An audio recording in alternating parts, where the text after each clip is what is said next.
முருகன் வீடு இங்கே குடவரை கோவிலாக இருக்கிறது, முதல் படை வீடு. ஆனா ஒட்டுமொத்த மலையுமே சிவனின் அம்சம், சத்தியகிரி. இதனுடைய பெயர் சத்தியகிரி. இந்த திருப்பரங்குன்றம் மலை இன்றைக்கு மூர்த்தி மேலே ஆக்கிரமிப்பு, ஆக்கிரமிப்புக்கு பிறகும் மறுபடியும் பிணங்களை கொண்டு வந்து புதைப்பது. இந்த நிலையிலே இப்ப கோயில் நிர்வாகமே பெண்ணாயிருச்சுன்னா, ஆக்கிரமிப்பை ஒத்துக்கொண்டது என்பது ஒரு புறம், இன்னொரு புறத்திலே அந்த விளக்குத்தூண் வந்து தர்காவுக்கு சொந்தமானதுங்கிற மாதிரியான பேச்சுக்கள் வருது. மேல காசி விஸ்வநாதர் கோயில் இருக்கிறது, 15க்கும் மேற்பட்ட தீர்த்தங்கள் இருக்கிறது. அதுல இப்ப ஒரு தீர்த்தத்தை பாருங்க ஆக்கிரமிச்சிருக்கிறாங்க.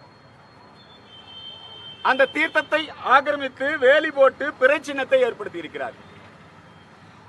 அதே மாதிரி தல விருட்சம் கள்ளத்தி மரம், கள்ளத்தி மரம் கீழே இருக்குது மேலே இருக்குது. இந்த திருப்பரங்குன்றம் மலையினுடைய தல விருட்சம். அந்த தல விருட்சத்துல கொண்டு போய் தர்கால சந்தன கூடு நடத்துறீங்க, உங்க தர்கால கொடி ஏத்துங்க. எதுக்காக இந்த கோயிலுடைய ஸ்தல விருட்சத்துல கொண்டு போய் கொடியை கட்டுறீங்க, பிறை கொடி கட்டுறீங்க? இது சம்பந்தமா இந்து மக்கள் கட்சி புகார் கொடுத்திருக்கிறோம், நீதிமன்றத்திலையும் நாம அந்த வழக்கில் குறிப்பிட்டிருக்கிறோம். இப்படி இருக்கும் போது மேல கொடியேற்றுறதுக்கு சந்தனக்கூடு விழா நடத்துறதுக்கு அனுமதி கொடுக்கறாங்க. அந்த பேச்சுவார்த்தையில் ஆர்டிஓ பொதுமக்கள் தரப்பையோ இந்துக்கள் தரப்பையோ கூப்பிடவே இல்லை. கூப்பிடாமையே நீங்க விழா கொண்டாடிக்கீங்க அப்படின்னு சொல்லி அவங்க வந்து அனுமதிச்சாங்க. இது ஒரு சட்ட விரோதம், நீதிமன்ற தீர்ப்பை அவமானப்படுத்துவது.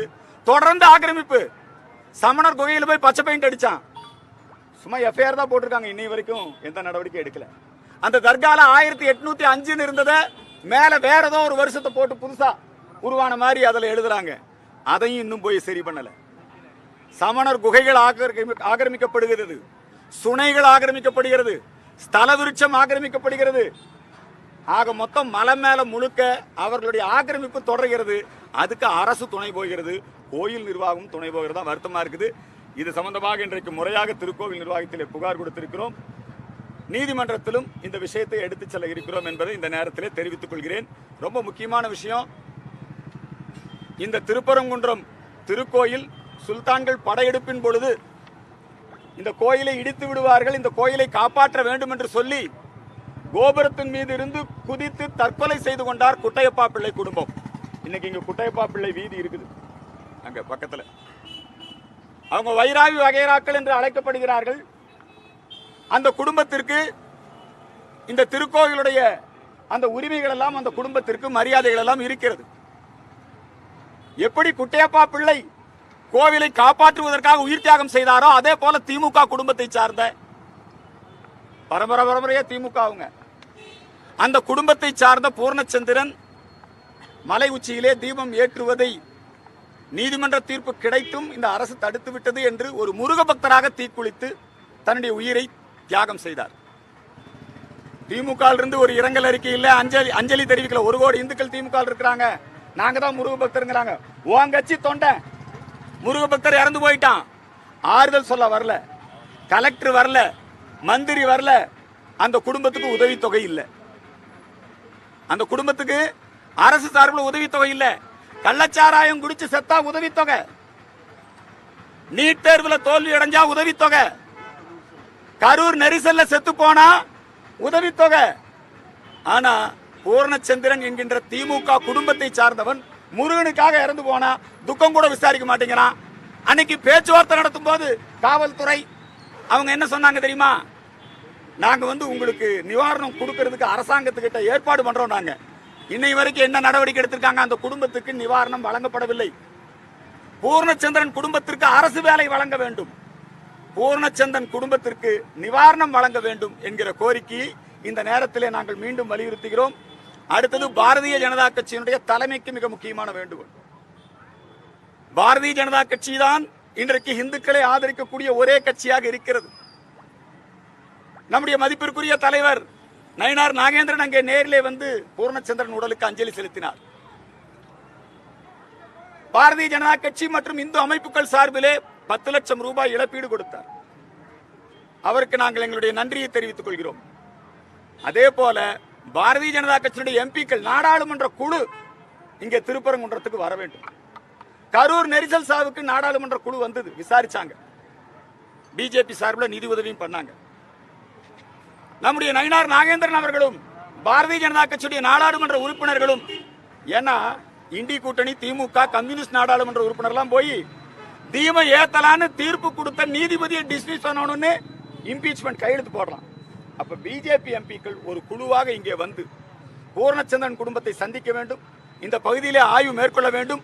பூர்ணச்சந்திரன் குடும்பத்தை சார்ந்த அந்த குடும்பத்துக்கு மத்திய அரசு வேலை வாய்ப்பு வழங்க வேண்டும். இந்த கோரிக்கையை பிஜேபிக்கு நாங்கள் வந்து இந்த நேரத்தில் முன்வைக்கின்றோம். தொடர்ந்து திருப்பரங்குன்றம் மலை உச்சியிலே தீபம் ஏற்றுகின்ற வரையிலும் எங்களுடைய சட்ட போராட்டத்தையும் மக்கள் போராட்டத்தையும் நடத்துவோம். உள்ளூர் மக்கள் இன்றைக்கு கொதித்தெழுந்து அவர்கள் உரிமைகள் பறிக்கப்படுகிறது. இந்த பழனிநாதர் கோயில் வழியாக தான் மேலே போகணும். அந்த தெருவை சார்ந்த பெண்கள், அந்த தெருவை சார்ந்த பெண்களை வந்து அவங்கள கைது செய்து மண்டபத்தில் அடைத்து அவங்க தீபம் பற்ற வைக்கிறாங்க. தினசரி அவங்க வந்து அவங்க வீடுகளில் சேவற்கொடி ஏற்றிருக்காங்க. அந்த மக்களுக்கு எங்களுடைய ஆதரவு, திருப்பரங்குன்றம் உள்ளூர் மக்களுக்கு எங்களுடைய ஆதரவு.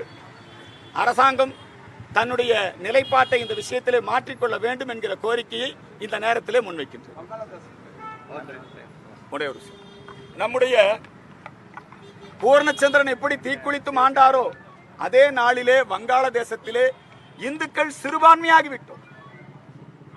நேற்றைய தினம் மீண்டும் ஒருவர் உயிரோடு எரித்து பொது இடத்திலே கொல்லப்பட்டிருக்கிறார். வங்க தேசத்திலே சிறுபான்மை இந்துக்கள் பாதுகாப்பற்ற சூழ்நிலையில் இருக்கிறார்கள். கோயில்கள் இடிக்கப்படுகிறது, பெண்கள் கற்பழிக்கப்படுகிறார்கள். ஹிந்து என்கிற காரணத்திற்காக மதம் கேட்டு கொலை செய்யப்படுகிறார்கள். மத்திய அரசு வங்கதேசத்தின் மீது நடவடிக்கை எடுக்க வேண்டும். குறிப்பாக ஐநா சபையிலே முறையிட வேண்டும். தேவை ஏற்பட்டால் இந்திய ராணுவத்தை அனுப்பி வங்கதேசத்து சிறுபான்மை இந்துக்களை பாதுகாக்க நடவடிக்கை எடுக்க வேண்டும். நான் சர்வதேச சமூகத்தை கேட்கிறேன், கம்யூனிஸ்ட் கட்சிக்காரனை கேட்கிறேன். பாலஸ்தீனத்திலே முஸ்லீம்களுக்காக நீங்க ஆர்ப்பாட்டம் பண்ணீங்கல்ல, சேவ் சிரியா, சேவ் பாலஸ்தீன், எங்க போனீங்க திமுக காரங்க, எங்க போனீங்க கம்யூனிஸ்ட் காரங்க? இன்னைக்கு சிறுபான்மை இந்துக்கள் உயிரோடு எரிக்கப்படுகிறார்களே. உங்களுடைய அந்த மனித உரிமை, அந்த ஆர்வம் எங்கே போனது? மனிதநேயம் எங்கே போனது? இந்துக்கள் கொல்லப்பட வேண்டியவர்களா? அப்படித்தான் கம்யூனிஸ்ட் கட்சி நினைக்கிறதா? இதையெல்லாம் தாண்டி கம்யூனிஸ்ட் கட்சி தலைவர் சொல்றாரு அது சிக்கந்தர் மலைதாங்கிறாரு. நீதிமன்ற அவமதிப்பு சண்முகம் சொன்னது. ஆகவே இந்தியாவில் இருக்கக்கூடிய அனைத்து இந்துக்களும் வங்கதேசத்தில் இருக்கக்கூடிய இந்துக்களுக்கு ஆதரவு தெரிவிக்கிறோம். அதே போல பூர்ணச்சந்திரன் மற்றும் தீபு சந்தர் ஆகியோருக்கு நாங்கள் எங்களுடைய அஞ்சலிகளை, வீர வணக்கத்தை தெரிவித்து எல்லா திருக்கோவில்களிலும் தீபம் ஏற்றி வழிபாடு செய்வோம் என்பதை தெரிவித்துக் கொள்கிறோம்.